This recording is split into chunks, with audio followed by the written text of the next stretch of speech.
Hello, and welcome to my mid-year Freakout tag. I've got a couple books that I've read this year, as you can see. I also am undecided on a couple of these. I just put this list together, but you'll get to see.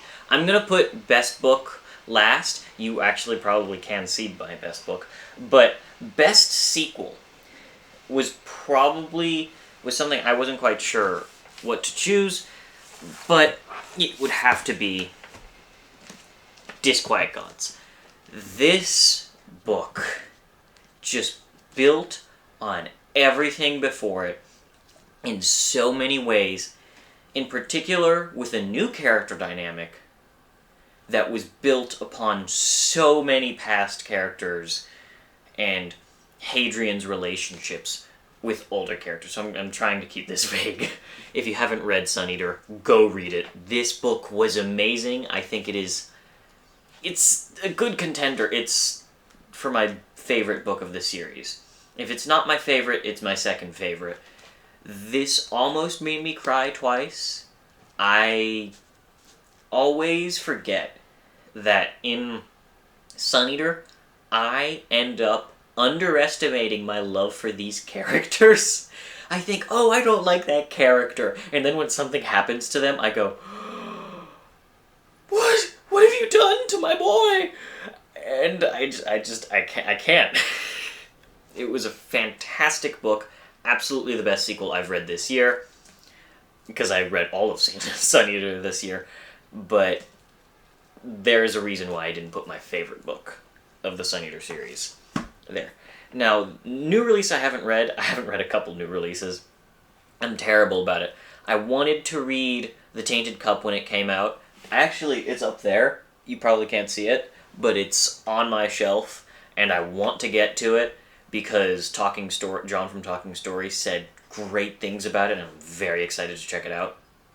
But I also want to get to The Sky on Fire by Benjamin Liar. That's not the right one. Jen Lyons. There we go. Because that cover is gorgeous, and I just love that cover, and I've heard it's a standalone inspired by the Dragon Riders of Pern, which somebody I really respect loves Dragon Riders of Pern. I think it's his favorite series of all time, and I want to get into Dragon Riders of Pern, but maybe right before I get into Dragon Riders of Pern, I'll just read Jen Lyons' The Sky on Fire. But another one I want to read is The Failures by Benjamin Liar, because I've heard it stars in Ecumenopolis, which is like Coruscant from Star Wars. If you've ever watched that, I hope you have, because that's such a giant sensation. But it's a giant planet-wide city, and I don't know if that's the case. That's just what I've heard, and I've gotten obsessed with giant structures that are metallic and grimy and weird but cool and spacey. I just love that sort of stuff. And that probably is at the top of my list of what I want to get to, Benjamin Liar's The Failures. But maybe it's just Silver Blood Promise, because I know I need to read Silver Blood Promise. I've heard great things about it, and I know that Jeff Brown did art on it, and he is my favorite artist at the current moment. Just go look up his art. He did the cover for Silver Blood Promise. He also did some of the Broken Binding art. He's just fantastic at everything he does.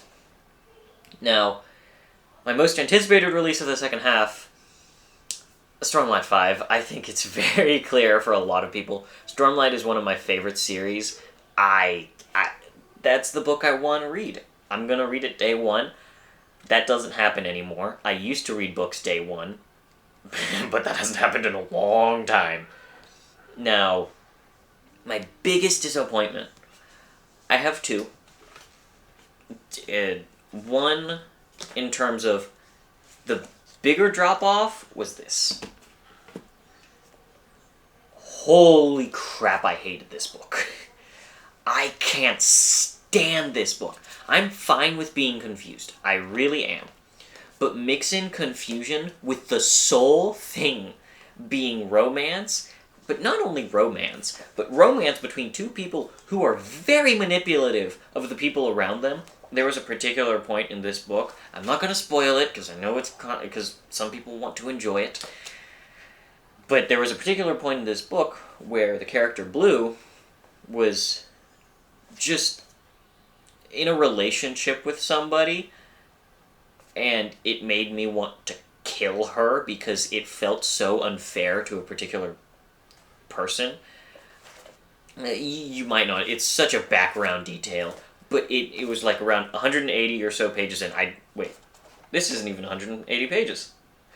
Oh no, it is 120 maybe pages. I don't remember. I DNF'd this over 100 pages in. I just couldn't finish it. I didn't enjoy it.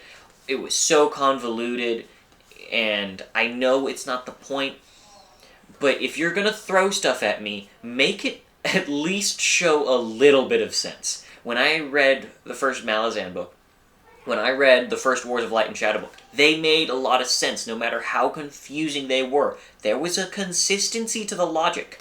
I just hated this book. But another book that disappointed me was City of Last Chances. I'm so sad to say this, because look at this cover. It's stunning. I love this cover. I still have it on my shelf facing outwards, because I love this cover so much. But I just couldn't get into it. I'm going to give it another shot at some point, because I've heard great things about it from Murphy Napier, I think. I think it's the sequel that she was praising. But on her channel, she discussed how much she loved the second book, and that she liked this book.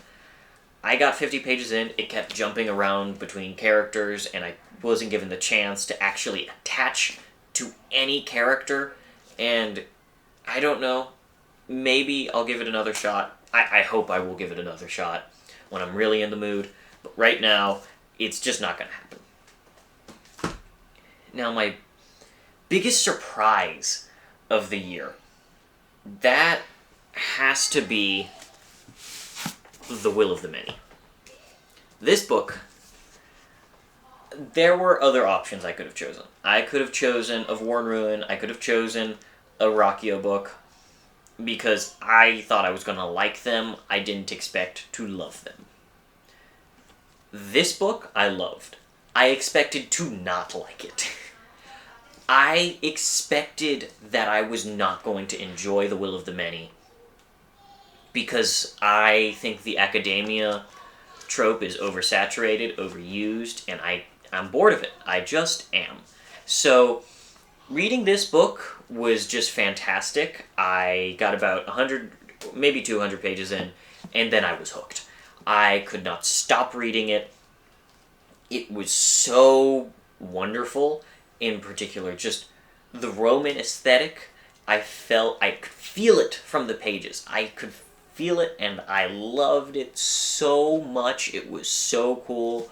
I loved how it kind of feels like a post-apocalypse, and I don't really know what's going on about that post-apocalypse, because it feels background, but at the same time, not in the background, and so much of this story is just so interesting, and I love the idea of the will, and I loved the sheer hatred we could feel from the main character. The only problem I'd say I had with it was probably the prose, because it was first-person present tense, and I hate first-person present tense. Or, particularly, I hate present tense. I'm sorry if you can hear the noise in the background. And I hate present tense. I hate it so much. But this made it work. I was shocked. I read The Invisible Life of Addie LaRue, and its present tense was terrible. It was done terribly, if you ask me. But this present tense, I liked it-ish, kind of. That's not so true. It was alright. It was bearable. But the book was good enough. The triumphs for our main character, Viz, were good enough to just make it all worth it in the end. Now, my favorite new author, that is going to have to be Rocchio. Christopher Rocchio, maybe Ryan Cahill. I'm not going to say Ryan Cahill. Christopher Rocchio, though. He was able to pull some really guttural emotions out of me. And I was shocked, really. He pulled emotions out of me that haven't been taken from me in years. Hobb was also able to do that this year for the first time in years, but after I read the particular Rockio book I'm talking about, you'll see it's just later down the list that I'm really going to go more in depth as to why Rockio really just changed. I was shocked. There was a particular book that changed everything for me. Now, new favorite characters. Oh wow, that's actually a hard question.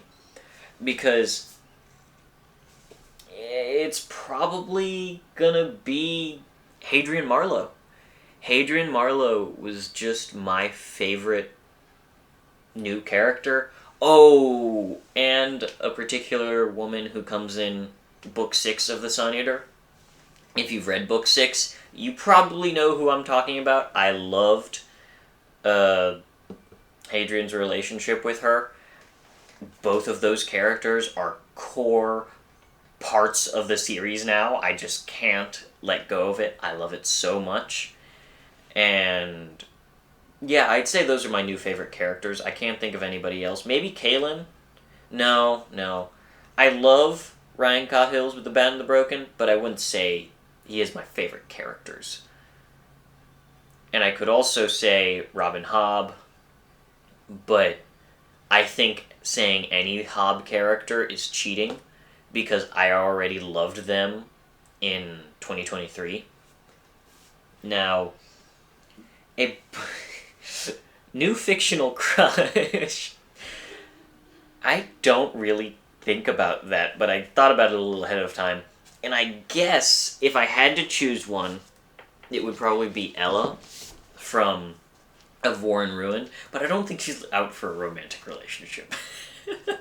Just because she is a spitfire.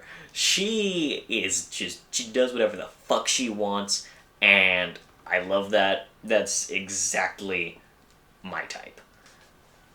Admittedly, because I love it when people just do whatever the hell they want, because that's how I am. I do whatever the hell I want.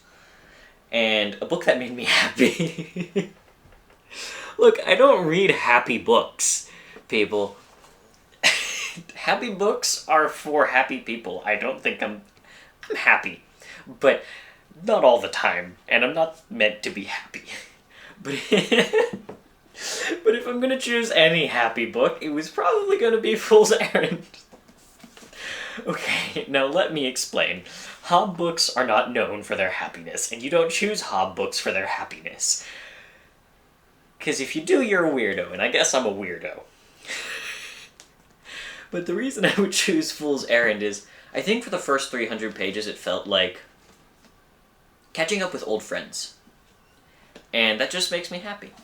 I caught up with some old friends a couple weeks back, and Fool's Errand just brought back that feeling of, oh, I'm talking to my old friend, I'm seeing what have they been up to, what's their life been like, and it just felt so good hearing Fitz talk about his life, the life that he has gone through since the end of the previous trilogy. It was so enthralling. I was just hooked. I wanted to know what was going to happen next, but I wasn't exactly stingy on it. I was more just saying, oh, what's going to happen is going to happen, and I'm loving the ride right here, right now. Which is a major theme of this book, actually. Enjoy your life right now. It's still a thing I struggle with, but with Hobb books, I don't struggle with it as much. Now, a book that made me cry. I can't decide. There were 2 books that made me cry. Which is shocking. That is really a shocking thing for me to say, because I don't cry. Period, end of story. I just, in general, don't have tears that come down. But for the first time in, I think, 5 years, and not even that, 5 years ago, I shed a single tear in grief. But these 2 books, I just cried. I wasn't wailing or weeping, but tears were running down my cheeks. And Kingdoms of Death is potent. You know which scene I'm talking about in this one that just made me cry. I love... there's a particular type of relationship that I won't spoil in this book, but it's my favorite type of relationship, and seeing how it evolved and how it came to an end just was so powerful and touching, and getting the ability to cry. This is the reason Rockio is one of my new favorite authors. Being allowed to cry for the first time in so long felt cathartic. Alright, I'm back now. I'm thrown off as to what I was saying. I think I was talking about Kingdoms of Death. And the reason why things stopped was because I got a call and I had to answer that call. Anyways, I think I was talking about Kingdoms of Death and how potent that was, and wonderful, wonderful, wonderful book. If you haven't read Sun Eater, I personally recommend go until the end of book 4. If you like the direction of where book 4 goes with the story, by the way, go read Berserk. Berserk, just, when I saw this cover, I thought, ooh, that's kind of like Berserk. I don't know why, it just gave me Berserk feels. And there's a scene in this book that was directly inspired by Berserk. But if you haven't read this book, I say, if you're going to read Sun Eater, read until the end of book 4. And if you don't think it's for you, then fine. This was one of the biggest surprises for me. I could have put it instead of The Will of the Many, but The Will of the Many, again, I loved it and expected to not like it. This book I expected to like. I didn't expect to love it. And I was blown out of the water. It was so good. For the first time in forever, I just felt so... catharsis. That's what it is. Through pain and misery, and then that freedom. That closing that last page was absolutely powerful. I actually I kept reading while I was crying, and as I was reading, I couldn't actually understand the words. I was just crying, and my eyesight was blurry. And so when I finished the book, I actually went back and opened the pages the next day and went, okay, so what actually happened? But if you read Sun Eater, go until at least book 4 and then decide whether you want to drop it. If you ask me, that's how you should do it. Because people say Demon in White is their favorite. I think they're so wrong. I think that Rockio just gets better and better and better. And this is my favorite book. Ashes of Man is a close... Oh, wait. Ashes of Man is third. Disquiet Gods is second. It's a very close second. Just because this got me to cry, I think it edges it out. Now, second book that made me cry was Fool's Fate. This is a gigantic book. It's 850 pages. I finished it in, I think, 3-4 days. I think that tells you how much I love Robin Hobb. Robin Hobb is my favorite author of all time. And... oh, this book. I cried once in a reunion scene, and I wonder if people are able to guess what scene I'm talking about, because I think most people who cry in this book don't cry at the scene that I cried at, because, it was my favorite character, and I can't talk about it. I really want to talk about it, but I won't. It's a phenomenal book. Go read Robin Hobb if you haven't read Robin Hobb. Yeah, I can't even dance around it. I was going to try and talk about it by not talking about it, but that's not true. I can't do it. My favorite new book-to-movie adaptation was Dune Part 2. Come on. I was obsessed with that movie. I'm still obsessed with that movie. I love that movie so much. I just can't get enough of it. I've watched it 2-3 times. I've just gotten everybody to watch it. I watched it with my dad and my uncle, then I watched it with my mom, and I'm trying to get new people to watch it because it's so good. I even tried to get one of my best friends and said, hey, you need to watch this. I don't care how much you just liked the first movie, because I liked the first movie. I expected to like the second movie. I loved the second movie. So I'm telling him, I liked the first movie just as much as you did. Go watch the second movie, you're going to love it. It's the same thing with Spider-Verse. I liked the first movie. I thought it was mediocre. And so did one of my best friends. And I'm telling him to watch the second movie. He won't watch it because he's like, oh, the first movie was alright. I didn't care for it that much. And I'm telling him, just go watch it. You're going to love it.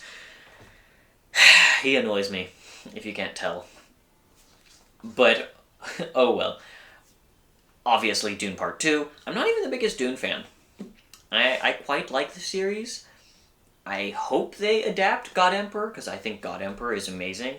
Or at the very least, I hope Denis Villeneuve, I probably butchered the pronunciation, I hope he adapts Children of Dune, because I've heard he's not going to. I think he should, because that just wraps up the Paul arc, and I think otherwise he's screwing up. Books that I really need to read by the end of the year. Okay, I have 2 series.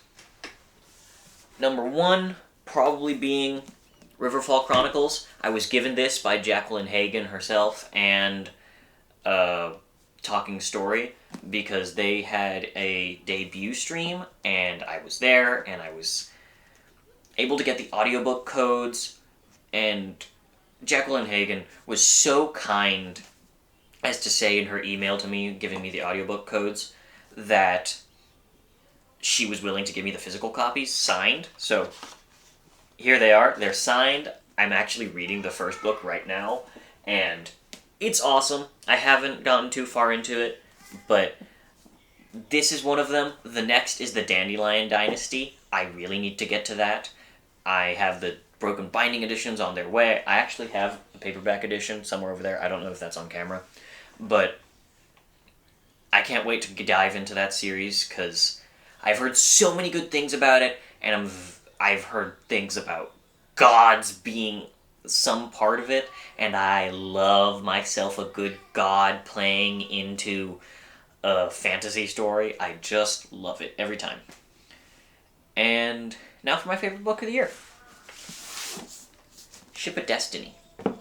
So I read this at the end of January. I keep hitting my foot at the bottom of my desk and hurting myself so much. Why? Anyways, this book, at the start of this year, I started to have severe anxiety. This book changed me in a profound way that I still don't think I know how it's changing me. I became extremely introspective as I was reading this book, and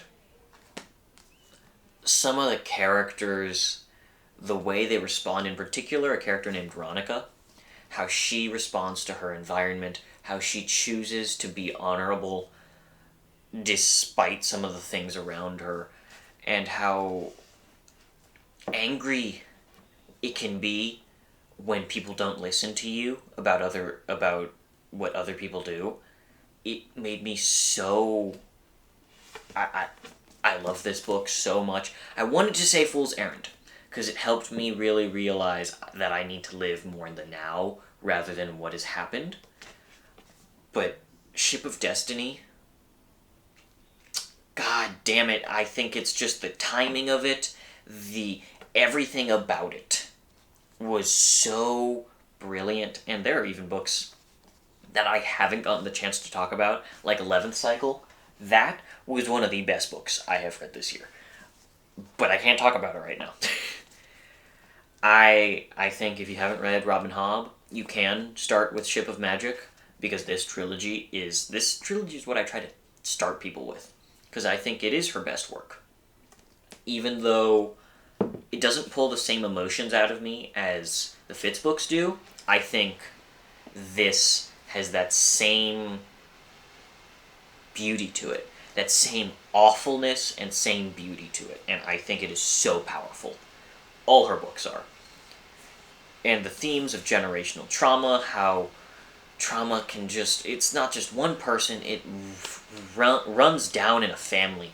How trauma affects me, it can affect my child, and it can affect his child, if, I don't know. This is easily my best book of the year. I've tried to avoid talking about it. As you can tell, I love Robin Hobb. I have 3 books in there. I'm currently working on the Rainwild Chronicles. I'll be done with that probably the next week. I highly recommend it. That's it. No more eyes. I love this series, and I'm so excited to be on BookTube now. What I'm really hoping to do is I know John from Talking Story is doing a Wars of Light and Shadow buddy read with a couple people. I want to try and join in with that because I think that would be awesome, number one, and I have some hot takes in that series. I find that a lot of the big series, I tend to have hot takes. For example, Stormlight, I have some hot takes there. Anyways, you'll probably see that later on. I'm going to do a top 10 of my favorite book series not today, but later on. I'm going to go edit this. I'm going to go upload this at the same time as I upload my welcome video. And thank you so much for watching. I hope everybody has a great day. This has been my mid-year freakout tag. I hope you have a great day. Again, really, thank you for watching.